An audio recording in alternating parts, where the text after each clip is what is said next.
I grew up in a pretty quiet neighborhood, the kind where nothing ever happens and you know every face on the street.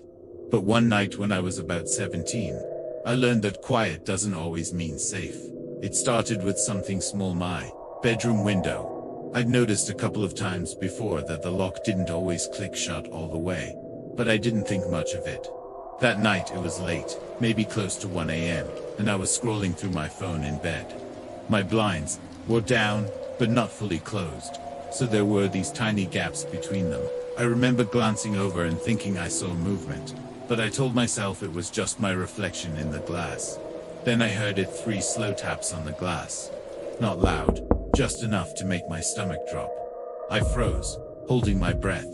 I told myself it could have been a branch in the wind. Except there were no trees anywhere near my window. I sat there for what felt like forever, phone in hand, too scared to look.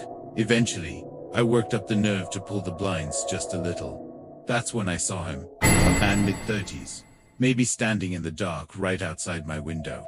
His face was pale in the moonlight, and he was smiling. Not a friendly smile, but the kind that made my skin crawl. When our eyes met, he didn't flinch. He just tilted his head slowly, like he was studying me. I jumped out of bed and ran straight to my parents' room, stammering about someone outside. My dad grabbed a flashlight and ran out the front door while my mom called the police. By the time they checked, the guy was gone. No footprints in the yard. Nothing. But here's the part that still keeps me up at night. When I finally went back to my room, my window was open. Just a couple of inches. Enough for someone to slide it up the rest of the way from the outside. Still live in that house, but I've never slept with my blinds open again. And every time the wind rattles my window at night, I wonder if he's out there, waiting.